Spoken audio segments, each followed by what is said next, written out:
उसमें सबसे अजीब चीज़ ये हुई कि जब हम लोग देसना पहुंच रहे थे तो कोई सड़क ही नहीं। और हुआ ये कि कैमरा चलाते हुए में कुछ हमारे ड्राइवर साहब यानी बशार साहब ने गाड़ी को थोड़ा सा साइड कर दिया, तो हमारी गाड़ी नीचे एकदम नाले में, बड़ा नाला, उसके अंदर जाते जाते बची वहाँ रही। लेकिन जो लोग देसना वर्ड से जिनकी वाकफियत है, जो लोग देसना वर्ड को जान रहे हैं, उनको पता था कि जो देसनवी साहब हैं यानी बिहारी हैं, तो वो काफ़ी उस वक्त ये हाई पी भी बना इस चीज़ के। कुछ लोगों ने उन्हें भोपाल से जोड़ा, कुछ ने मुंबई से जोड़ा, और हम लोगों ने बिहार से जोड़ा। बात तो बहुत सारे हैं, लेकिन साल 2020 की बात है जब हमारे दोस्त बशार हबीबुल्लाह और उनके साथ अनुपम भाई और इंतखाब भाई, हम चारों लोग गए देसना। देसना एक बहुत ही पुराना कदीमी गांव है, जो नॉर्मल हम लोग जिस इलाके से आते हैं, तो यहाँ पे जो लोग होते हैं वो सारे लोग देसना को जानते हैं। देसना के बारे में ये कहा गया है कि यहाँ पे बहुत ही तालीमी याफ्ता लोग, पढ़े लिखे लोग, वो सारे लोग होते हैं। और आपको हैरत होगी जान के कि वो गांव सैयद सुलेमान नदवी साहब का गांव है। सैयद सुलेमान नदवी साहब बहुत बड़े इस्लामिक स्कॉलर हैं और फिर हिस्टोरियन भी माने जाते हैं, और उनका बड़ा काम है। ख़ास के आज़मगढ़ में जो शिबली एकेडमी है, उसमें भी वो बड़े आगे आगे रहे। तो बहरहाल, तो हम लोग देसना का नाम हमेशा से घर में सुनते रहे, इलाके में लोगों से बातचीत। तो बशार भाई ने ये कहा कि उनके वालिद साहब का शायद आबाई गांव है, दधियाल था या ननिहाल, लेकिन वही था। तो हमने कहा अच्छा चला जाए क्या? तो उन्होंने कहा कैसे? तो हमने कहा ड्राइव वाइव करें, हम चलेंगे और क्या। तो फिर मैंने इंतखाब भाई से बात, तो उन्होंने फिर एक शर्त लगाई कि ड्रोन का इंतज़ाम करवाओ फिर चलते हैं। मैंने कहा अच्छा। तो फिर एक हमारे दोस्त उस वक्त तक उस तरह से नहीं बने थे, बस उनसे फेसबुक पे कनेक्टिविटी थी, शाहरुख दावर खां साहब। तो मैंने उनसे मैसेंजर पे नंबर लिया, फिर उन्हें मैंने कॉल किया और उन्हें बताया कि हम बशार भाई जो पटना बीट्स के फाउंडर हैं वो, और हमारे दोस्त, हम लोग चाह रहे हैं देसना आना, क्योंकि आपका ताल्लुक़ राजगीर के इलाके से है तो आपके लिए नज़दीक है, तो आ जाए। तो वो भाई एक बार में तैयार हो गया, मेरे से कोई मुलाकात नहीं, कुछ नहीं। सच्चाई यही है कि उस भाई साहब को मैंने एक बार क्रिटिसाइज़ ही कर रखा है, जो हमेशा है आदत। तो बहरहाल उस बंदे ने बुरा नहीं माना, तो वो आ गए, मतलब आने के लिए तैयार हो गए। तो मैंने बशार भाई से कहा कि वो तैयार हो गए हैं, तो फिर बशार भाई ने अपनी 4 चक्के निकाली, तो और फिर उनके पास कैमरा था और जिससे वो व्लॉगिंग किया करते थे। फिर अनुपम भाई को दे दिया गया DSLR, तो ये सारी चीज़ उनके पास थी। हमारे पास शायद iPhone 11 था, और साथ में इंतखाब भाई थे। इंतखाब भाई हमेशा हर जगह हमारे साथ जाते हैं। फिर उसमें हुआ ये कि हम लोग पटना से निकलते हैं और फिर हम लोग बख्तियारपुर या इस्लामपुर, शायद बख्तियारपुर से ही गए थे चाय पीते। बख्तियारपुर से बिहार शरीफ जाते हैं, बिहार शरीफ से नए सराय होते हुए हम लोग पहुंचते हैं अस्थामा। फिर अस्थामा से रास्ता पूछते हुए हम लोग देसना पहुंचते हैं। उसमें सबसे अजीब चीज़ ये हुई कि जब हम लोग देसना पहुंच रहे थे तो कोई सड़क ही नहीं, और बरसात का मौसम था। और हुआ ये कि कैमरा चलाते हुए में कुछ हमारे ड्राइवर साहब यानी बशार साहब ने गाड़ी को थोड़ा सा साइड कर दिया, तो हमारी गाड़ी नीचे एकदम नाले में, बड़ा नाला, उसके अंदर जाते जाते बची। तो बहरहाल वो अल्लाह का शुक्र था कि पहला एक्सपीरियंस था, पहली बार मैं व्लॉगिंग के सिलसिले इस तरह से बाहर निकल रहा था। मेरे इतने व्लॉग्स, इतने वीडियोस, इतनी चीज़ें आप लोगों ने देखा है। देसना से पहले मैंने कभी व्लॉग नहीं बनाया, कभी यूट्यूब पे कोई वीडियो नहीं डाला, फेसबुक पे कोई वीडियो अपने फेस के साथ मैंने नहीं डाला था। वो इलेक्शन का टाइम भी था, जैसे ये इलेक्शन का सीज़न है, वो भी इलेक्शन का सीज़न था 2020, अभी 25 से 5 साल पुरानी बात बता रहा हूँ। वहाँ पे कुछ लोग थे, उन्होंने हमारी मदद की, गाड़ी के नीचे कुछ ईंटें लगाए गए और बड़ी मुश्किल से हम गाड़ी को वापस से रोड पर लाए, जो रोड थी नहीं, मतलब कच्ची रोड थी। तो जैसे तैसे करके हम लोग देसना पहुँचते हैं। तो देसना जाने का भी मकसद ये रहा कि देसना में एक स्कॉलर और गुजरे हैं, जो हाल के दिनों में उनका इंतकाल हो गया। उनका नाम था अब्दुल कवी देसनवी साहब। भोपाल में उनकी रिहाइश रही और वो सारी चीज़ें, और गूगल ने उनके ऊपर डूडल बना दिया। तो नॉर्मल अब्दुल कवी देसनवी साहब को भोपाल से जोड़ा जाता है, क्योंकि भोपाल में ही रहे, सारी चीज़ें उनकी वहाँ रही। लेकिन जो लोग देसना वर्ड से जिनकी वाकफियत है, जो लोग देसना वर्ड को जान रहे हैं, उनको पता था कि जो देसनवी साहब हैं यानी बिहारी हैं। तो वो काफ़ी उस वक्त ये हाई पी भी बना इस चीज़ के। कुछ लोगों ने उन्हें भोपाल से जोड़ा, कुछ ने मुंबई से जोड़ा, और हम लोगों ने बिहार से जोड़ा। तो हमारे दोस्त हैं खुर्रम भाई, वो वहाँ गए थे, उन्होंने वहाँ की लाइब्रेरी वगैरह पे भी वीडियोस वगैरह बनाए थे, तो हमें भी लगा कि हमें भी चलना चाहिए। तो इस तरह से हम लोग देसना फाइनली पहुँचे। बड़ा ही खूबसूरत गांव, और वो पुख्ता बड़े बड़े मकान एक दूसरे में सटे हुए, लग रहा है कि किला बंद है, मतलब वो सारे घर एक दूसरे से जुड़े हुए इस तरह से, और पक्के मकान और बड़ी बड़ी हवेली। और मतलब बहुत ही खस्ता हाल इस सेंस में दो वजह थी। एक तो गांव में लोग कम थे, और दूसरा ये था कि बरसात का मौसम था, आप कितना भी चूना कर लें तो वो उसमें झुर्री आ ही जाती है, उसमें वो गंदगी आ जाती, जिससे वो अजीब तरह का माहौल लग रहा था। और बीच में एक बहुत ऊंची सी मस्जिद भी थी, जो काफ़ी ऊंचाई पे थी वो मस्जिद, और बगल से शायद मुहाने नदी या कोई नदी है जो वहाँ से गुज़र रही थी। तो जब हम इतने लोग 5-6 लोग जब पहुँचे, और उसके बाद शाहरुख भाई भी अपनी बाइक से, जो उनके पास उस ज़माने में थी, गिरते पड़ते कपड़ा गंदा करते हुए वो पहुँच गए सिर्फ हमारे एक बुलावे पे, जिनसे हमारी पहली कोई मुलाकात नहीं थी। तो वो और उनके साथ एक साथी आए, वो ड्रोन वगैरह था उनके पास, तो उन्होंने ड्रोन से पूरा शॉट लेना शुरू किया देसना और उसके इतराफ़ के इलाके का। तो देसना नदी के किनारे, नदी बरसाती नदी बेसिकली, उसके किनारे बसा हुआ एक गाँव है। काफ़ी तालीम याफ्ता गाँव रहा, काफ़ी पढ़े लिखे लोग यहाँ से गुजरे। बड़ी बड़ी हवेली बता रही थी कि काफ़ी मालदार गाँव रहा। लेकिन 1947 के बंटवारे के बाद, यानी पहले ज़मींदारी थी, खेती बाड़ी थी, तो लोग वहाँ पे रहते थे। फिर ज़मींदारी उन्मूलन हुआ, जिसको आप समझ सकते हैं, तो उसके बाद लोग वहाँ से माइग्रेट कर गए। तो ज़्यादातर जो फैमिली हुई बिहार शरीफ, पटना, मुंबई, भोपाल, इस इलाके में। फिर बहुत सारे लोग हिजरत भी कर गए, यानी पाकिस्तान चले गए। फिर इसके अलावा फिर देसना के लोग पूरे दुनिया में फैल गए। तो हम वहाँ देसना गए।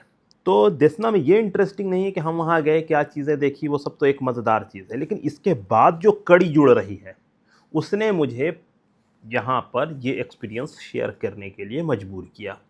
तो वहाँ पे हम गए सिर्फ एक जगह, वो थी वहाँ की अल इस्लाह लाइब्रेरी, शायद 1901 या 1899 के आसपास बनी है। उस लाइब्रेरी पे भी एक इंग्लिश स्कॉलर, नाम अभी जहन में नहीं आ रहा, उन्होंने आर्टिकल लिखा था ईस्टर्न लाइब्रेरी करके। तो उस आर्टिकल को पढ़ने के बाद भी लगा कि यहाँ तो अब इस लाइब्रेरी को भी देखने जाना चाहिए। तो हम उस लाइब्रेरी में भी पहुँचे। अल इस्लाह लाइब्रेरी एक अच्छी, खूबसूरत और बड़ी इमारत थी उसकी, लेकिन वही कि देख रेख की कमी में खंडर। तो हम लोग जब वहाँ पे गए तो दिख रहा था कि उसमें इलेक्शन बूथ भी वहाँ पे बनता था, यानी पोलिंग बूथ था वो। तो उसमें इलेक्शन होता था, लोग वोट देते थे। जब उस गाँव, वहीं आसपास में कब्रिस्तान भी है, बगल में मस्जिद थी, तो वहाँ पे हम गए तो वो सारी चीज़ें हमें वहाँ पे दिखती रही, वो सारी चीज़ें होती रही। और फिर लोग आते गए, भीड़ देखते हुए, कैमरा दिख रहा है, तो लोगों को लग रहा है कि सर्वे हो रहा है, ये हो रहा है। तो सारा हुजूम हम लोगों के साथ गाँव का चल रहा है।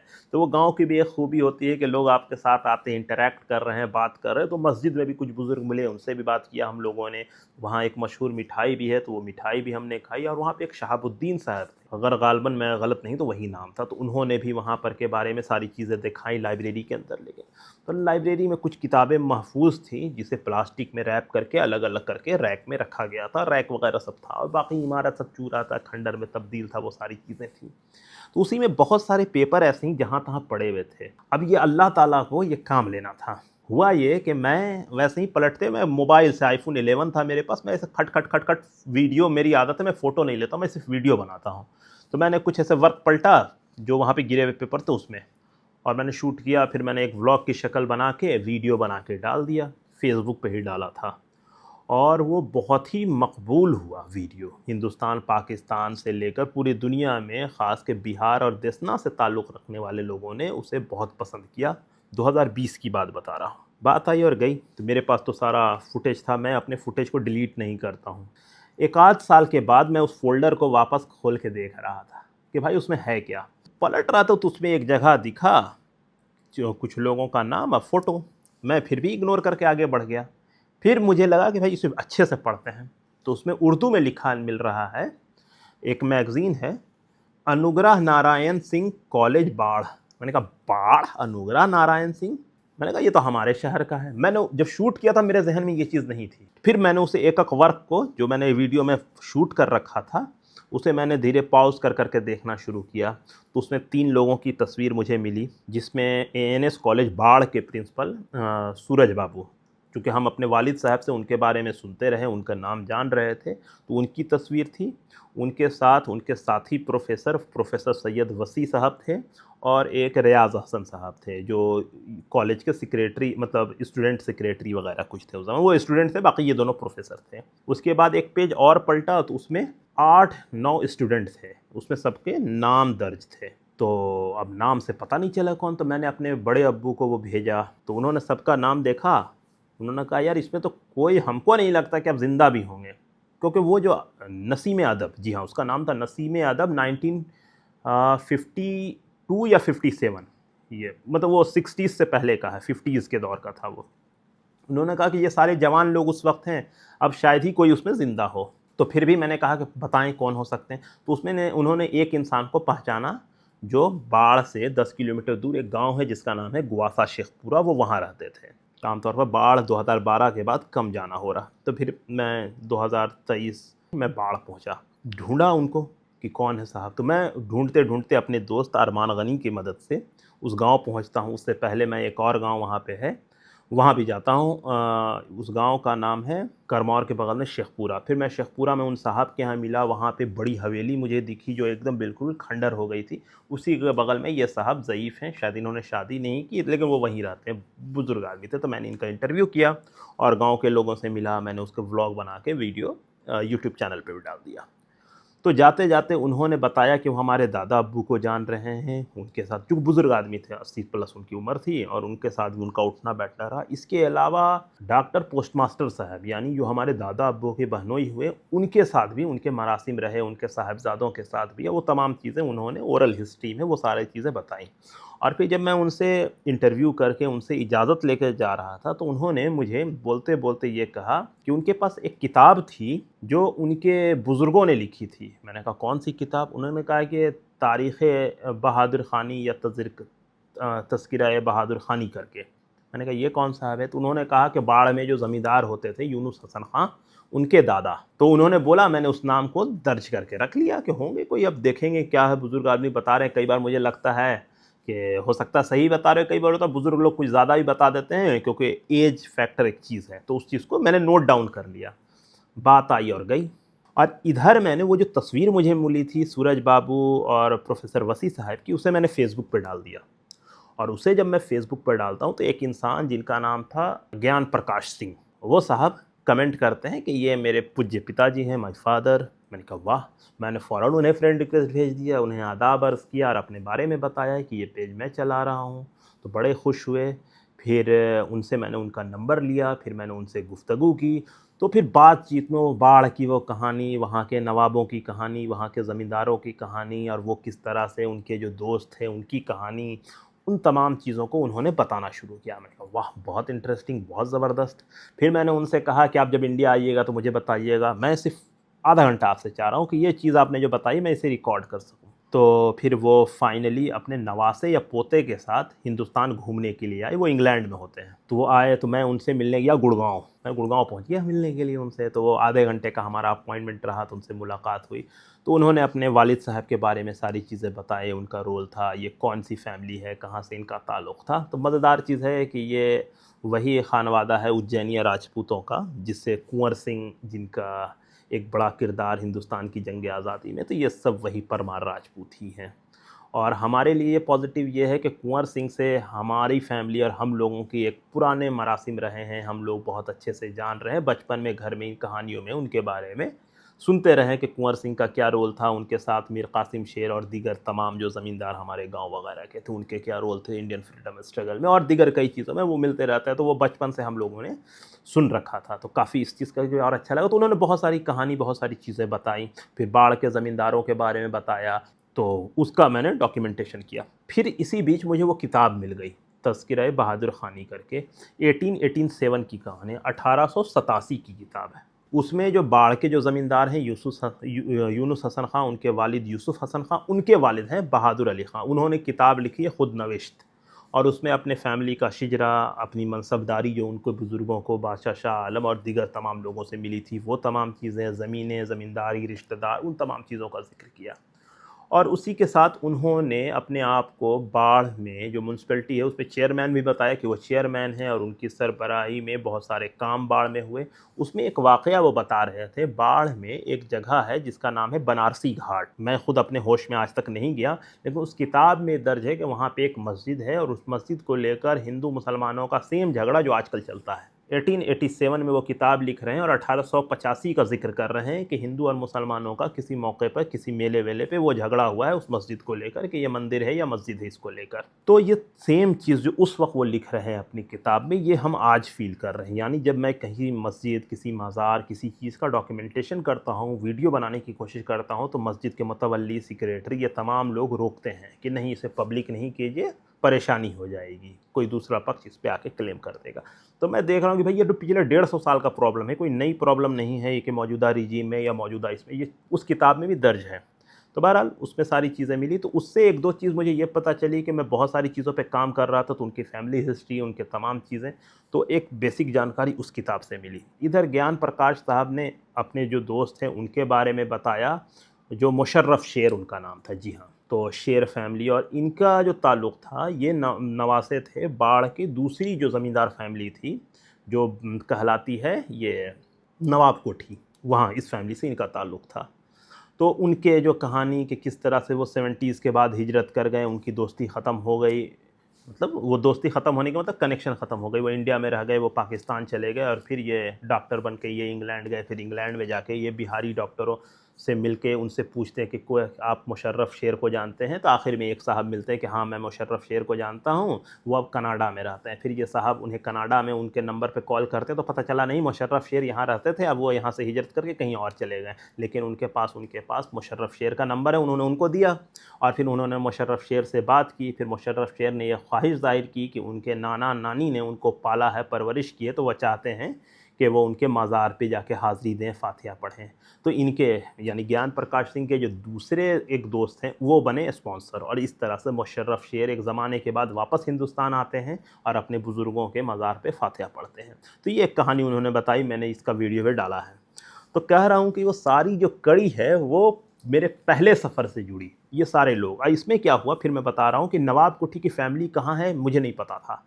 फिर मैं इसी पे काम करता रहा, तो आज मुझे नवाब कोठी की जो फैमिली अलग अलग इसमें कैसे है जुड़ी हुई, वो भी मुझे मिला। वो ये रहा कि मैंने जब ये ज्ञान प्रकाश और उनके दोस्त मुशर्रफ शेर की स्टोरी जब फेसबुक पे डाल दी, तो यूपी के एक साहब हैं, उन्होंने उस पर एक साहब ने मेंशन कर दिया कि ये शेर टाइटल लगाने वाले कुछ ख़ास होते हैं क्या। और अपने एक दोस्त फराज शेर साहब हैं, फ़िल्म प्रोड्यूसर या फ़िल्म डायरेक्टर हैं, वो भी शेर लगाते हैं। तो उस पे फराज शेर साहब को मैं नहीं जानता था, उन्होंने आके कमेंट कर दिया कि ये स्टोरी तो हमारे अंकल की है, यानी मुशर्रफ शेर उनके अपने चचा हुए। मैंने कहा वाह। फिर मैंने उनसे बातचीत शुरू की, वो सारी चीज़ें होती रहीं, मैंने वीडियो बना रखा था, वो सारी चीज़ें, लेकिन मुझे फैक्ट नहीं पता था, बहुत सारी चीज़ें मुझे इल्म नहीं थी कि ये कौन लोग हैं, क्या हैं। लेकिन हुआ ये, इसी बीच में मुझे एक साहब मिले जिनसे मेरे पहले से ताल्लुक़ थे, लेकिन मुझे नहीं पता था कि उनके यहाँ से होंगे। लेकिन ये मेरी गलती थी, मुझे पूछ लेना था उनसे, क्योंकि वो कारा के नवाब थे, ये बाढ़ के नवाब थे, तो नवाब में रिलेशन हो सकता था। मैंने उनसे आज तक नहीं पूछा था। इत्तफ़ाक़ से मेरा वीडियो उन्होंने देख के मुझसे कहा कि उनके इस बाढ़ की नवाब कोठी फैमिली से उनके मरासिम हैं, और उन्होंने मुझे एक कॉन्टैक्ट नंबर दिया। मैंने उनसे बात किया, तो उन्होंने 50s की नवाब कोठी की और 90s की उन तस्वीर को दिया जो मैंने आज तक नहीं देखा था। हमारे बुज़ुर्गों ने देखा था उन घर को, उन मकानात को, लोग बताते थे कि यहाँ पे डोम होता था, वो सारी चीज़ें हमने खंडर देखा था। तो वो तस्वीर मैंने देखी, तो वो एक साहब मुझे मिले, और इत्तफ़ाक़न वो जो साहब मुझे मिले वो सेम वही थे जो फराज शेर के अपने सगे भाई। तो आपस में फिर ICS ऑफिसर थे उसी में। ये जो नवाब कोठी बाढ़ की है उसकी खूबी ये है कि नवाब अमीर अली ख़ां बहादुर, वो जो अवध के जो नवाब थे, जिनका नाम था नवाब वाजिद अली शाह, जब वो कलकत्ता में रहे तो ये उनके दीवान की हैसियत से थे। और फिर उनके जो 3 साहबज़ादे थे उसमें एक ICS अहसानुद्दीन साहब थे, ICS ऑफिसर थे, फिर एक भाई और थे। इन तमाम लोगों ने किताब लिखी है, नवाब अमीर अली ने भी किताब लिखी है। फिर एक नवाबज़ादा, उन्हीं के जो पहले बड़े साहबज़ादे हैं, वो बंगाल कौंसिल के MLC वगैरह भी रहे हैं आज से 100 साल पहले। तो उन लोगों की मैंने तस्वीर ढूंढ निकाली, किताब में मुझे मिला। इंटरेस्टिंग ये है कि मुझे बहादुर अली ख़ां साहब की तस्वीर मिली, जिन्होंने 1887 में किताब लिखी। तो इन लोगों को मैं नहीं जान रहा था, लेकिन मैंने पहला सफ़र किया, मतलब पहला सफ़र जब मैं किया तो उससे मैंने एक चीज़ ढूंढी, और उसे मैंने वापस ट्रेस करते हुए उसके पीछे बैकग्राउंड में जाने की कोशिश की। जो क्लू मुझे मिलता गया मैं उससे मिलता गया, ढूंढता गया। तो आज ये फैमिली मुझे बिहार के अलग अलग ख़ित्ते में, हिंदुस्तान के अलग अलग ख़ित्ते में, एशिया के अलग अलग मुल्क में और दुनिया के अलग अलग मुल्क में मुझे मिलते हैं। लेकिन कहानी ले दे के जब आता है मंदिर मस्जिद का तो वो सेम झगड़ा। लेकिन फैमिली जिस तरह से पूरी फैली हुई है तो उसमें ये है कि मैं अगर वो पहला सफ़र देसना का नहीं करता तो ये जो इंटरेस्टिंग कहानी है, ये जो सारे लोग हैं, इनके जो तजुर्बात हैं, ये सारी चीज़ें मुझे नहीं मिलती। और इसी वजह कर अब मैं साल में मिनिमम 3 दिन कोशिश करता हूँ कि किसी न किसी अंदरूनी गाँव में जाऊँ, वहाँ का वीडियो बनाऊँ और उसे पब्लिक डोमेन में लाऊँ। तो उससे जो लोग जुड़े होते हैं, वो फैमिली मुझे मिलती है, वो चीज़ें अपनी शेयर करती है, वो बताती है। ऐसी बहुत सारी चीज़ें मेरे साथ रेगुलर हो रही है और इसी वजह कर आज तक मेरा हौसला पस्त नहीं हुआ। मैं लगातार अपनी तरफ से कोशिश करता हूँ, अपने खुद से पैसे लगा के गाँव जाता हूँ, लोगों से मिलता हूँ, चीज़ों का डॉक्यूमेंटेशन करता हूँ, उसे सोशल मीडिया पे पोस्ट करता हूँ। ताकि मुझे जो एक सफ़र से जो तजुर्बा हुआ, वो मैं चाहता हूँ कि वो तजुर्बात मुझे और होते रहें और मैं इन चीज़ों का डॉक्यूमेंटेशन करता रहूँ। तो इसमें पॉज़िटिव नेगेटिव सारी चीज़ें होती हैं, ख़ास के मंदिर मस्जिद वाला जब झगड़ा होता है तो उसमें बहुत सारे लोग आपसे बहुत सवाल करते हैं, बहुत परेशान करते हैं शूट करने में। लेकिन ठीक है, झेल लिया जाएगा। तो ये एक तजुर्बा था जो मुझे लगा कि आप लोगों के साथ शेयर किया जा सकता था, तो कर दिया मैंने। Thank you.